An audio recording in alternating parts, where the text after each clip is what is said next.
Like I watched the movie Gentlemen Prefer Blondes first, and then so Marilyn in the pink dress belting like diamonds are girl's best friend, and then I realized, oh, it was a book. And so naturally I went and hunted it down, and then I realized it came from this book, Anita Loos, I don't know how to pronounce her name. And it's a book about Lorelei and her rather, I guess, correct maybe conclusion that in her world, being pretty is the only currency that actually clears. So grabe siya ka practical, no? No shame, no apologies, just vibes and appraisals. So the 1925 book, written by Anita Loos, however it is. I'm very sorry if I'm mispronouncing your name, madam. Watching it and reading, turns out it's the best order, because that would mean I'd meet like two completely different women, even though they're the same name, right? And so I got a front row seat to watch 28 years do their work. So from 1925 to 1953. Book Lorelei, 1925. It was written during the Roaring Twenties, so Prohibition, the same Gatsby era. It's kind of like when everyone was, drunk on bathtub gin and making bad decisions.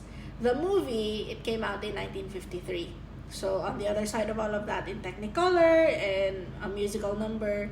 And I feel like the biggest difference between the two for me isn't even the costumes or the decade or the fact that one of them has, an actual budget. Okay, Hollywood.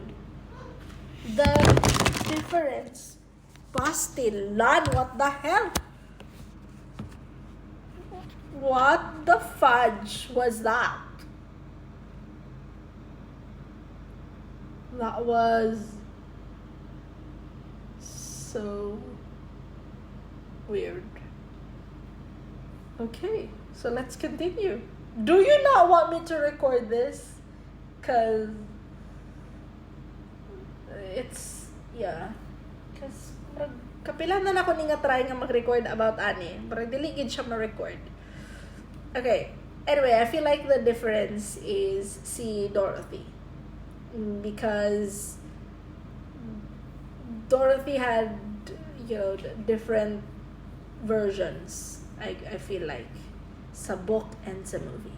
So, in the book, Dorothy didn't really have a lot of say. She's like this shadow. And she's written from Lorelei's perspective. So, one eye roll, one witty remark, and then wala na. And then balik na din nga back to Lorelei. And Lorelei keeps writing her off, for it every single time. So in that same tone of, andito na naman si Dorothy, there she is again. She doesn't know how to behave around a gentleman. She is very rude. Like I think in the movie as well, it's said na Dorothy is dumb. Like nothing is sacred, even in matrimony for Dorothy sa book. And so I spent the whole middle third of the book waiting for more Dorothy, because I liked her.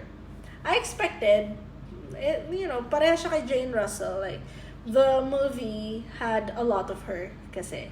And so I wanted to see more of her in the book. I felt, personally, my God, my cats are doing something shortchanged. So it was more like, asa naman ang Dorothy? Asa naman si Dorothy? I want more Dorothy. And then I learned, after some stalking, that Anita actually sees herself more in Dorothy as well, which is a relief. And so, in the book, Lorelei spends a lot of the time like belittling Dorothy. Pero, if you read it, you'll realize that is the joke, because the more that she dismisses Dorothy and she says like she's being rude and uncouth, Dorothy is the one who's actually saying the truest thing in the room. So Lorelei genuinely doesn't know that she's the unreliable narrator. Dorothy presumably knows this. We, as the reader, know this. And Anita also knows this. And so, Dorothy, she doesn't really correct Lorelei, because she's not even, there's no perspective that we get from her. And you'll see this dynamic very clearly in something that, you know, Lorelei even writes. So it's this passage. I'll put this in the thingy. Dorothy looked at me and looked at me, and she really said she thought my brains were a miracle. I mean, she said my brains reminded her of a radio, because you listen to it for days and days and you get discouraged, and just when you are getting ready to smash it, something comes out that is a masterpiece. So, muna ang gisulat ni Dorothy ni Lorelei sa iyang libro. And that is technically Dorothy complimenting Lorelei. But it also is unmistakably an insult. So dry that it takes Lorelei a full sentence to not notice it's an insult. And Lorelei writes it into her own diary as flattery. That is the whole book in one paragraph. So Dorothy lands a joke, Lorelei catching none of it, us, the reader, catching all of it. Or there's another one, like towards the end of the book, where Dorothy sizes up Lorelei's entire acting career in advance. She says, I overheard Dorothy talking to Mr. Montrose, and she was telling Mr. Montrose that she thought that I would be great in the movies if he would write me a part that only had 3 expressions: joy, sorrow, and indigestion. So very devastating, also very correct. But it was delivered so casually that Lorelei reports it like idle gossip. And I'm over here reading and laughing. The movie, however, cannot pull that off because the film doesn't have a diary. It's not in that format. It doesn't have that blinkered narrator standing between us and the reality, and then everything through her own vanity, naka-filter. So it shows us Dorothy, full stop, no translation required. And see Jane Russell, she stops being, at least Jane Russell's Dorothy, no? She stops being a punchline, glimpsed sideways, and becomes an actual co-lead with more lines, more agency, and by the end, she's the one who saves the day while everyone else is standing around looking pretty. Okay, oh my, that courtroom scene where they were passing the tiara, that was very funny. Sa libro, what was a private little irony between Anita and the reader and the movie had to drag out into full daylight because, I don't know, I guess maybe like the 1950s audience can't be trusted to sit still for subtext. It's hard to show it, or for comedic effect, because, you know, that courtroom scene, like I said, is super funny. And so there's that, and then the endings where both Lorelei's are same but different. Like, you know, they show you who they are underneath the sequins. So in the book, Lorelei tells you herself in the diary's actual closing lines, which might be the most quietly savage thing in the entire book, precisely because she means every word of it, like very sincerely. I will put the thingy again. And so I am very happy, and this is my impression. And so I am very happy myself because, after all, the greatest thing in life is to always be making everybody else happy. And so, while everybody is so happy, I really think it is a good time to finish my diary because, after all, I am too busy going over my scenarios with Mr. Montrose to keep up any other kind of literary work. And I'm so busy bringing sunshine into the life of Henry that I really think with everything else I seem to accomplish, it is all a girl had ought to try to do. And so I really think that I can say goodbye to my diary, feeling that, after all, everything always turns out for the best. So, to me, no, that feels and reads like describing a portfolio. Kasi book Lorelei, she marries Henry Spofford, who's rich, uptight, a professional who goes around being disappointed in things for a living. And let's be very clear, no, this is not a marriage. This is not a love story. it is an acquisition. It reads very much like an acquisition. Lorelei wins. She wins completely and entirely on her own terms, and her terms have always been money. Pero sa movie, the movie Lorelei gets the big finale, the double wedding, the orchestra, not before undercutting her own love story right in front of the one man who actually matters, si Esmond. No? So Esmond's father corners her, and then she says, then what do you want to marry him for? And then without flinching, this is the very famous line, no, that she does say in the movie. She doesn't even flinch before answering him directly, and she says, I want to marry him for your money. And that's very iconic. That's very shameless. And that's funnier than telling the fiancé, because she isn't confessing to the man she's marrying. She's actually confessing straight to the man actually holding the checkbook. And also, that's proof that the movie never also redeemed her into a woman who marries for love. It just, different wrapper, pero the same transaction. They understood the Lorelei in the book, the movie. The real love story in the 1953 version belongs to Dorothy and the detective who'd been telling them the whole time. So, the two people who can actually go toe-to-toe with each other. Like, their banter in that movie, gosh, I live for it. Because the movie quietly hands the romance to the brunette, no? And that's the blonde, keep the bank account. And once you clock that, you'll finally understand why the title is Gentlemen Prefer Blondes, but they marry the brunettes, right? And so the book or the movie, it asks you to pick between two types of ladies. Dorothy sharpness, and an equal who can match you, or Lorelei with a husband so soft that you can run circles around them. Dapat ka mamili. Pero kung kailan ka sa kuha, if you know me, I won't pick. I want the banter. I want the banter and I want the security. I want he can actually keep up, and also he can actually provide. I want that at the same time. You can sue me or don't, or please don't sue me. But I actually want both.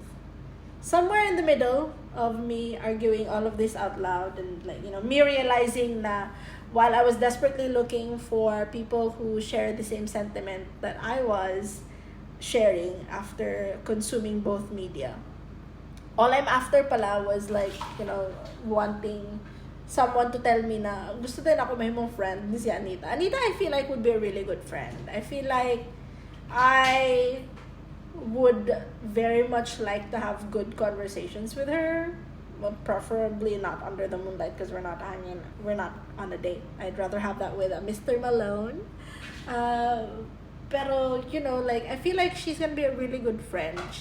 I feel like she actually reads as someone who thinks a lot, and her thinking is very fun and very interesting.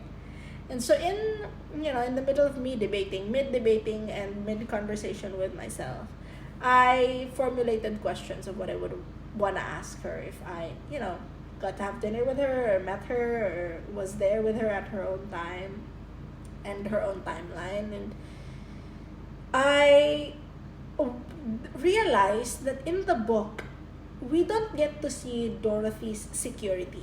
We don't know how Dorothy got by, right? She was smart. Yeah, she was the only one smart enough to have, those comments in the room.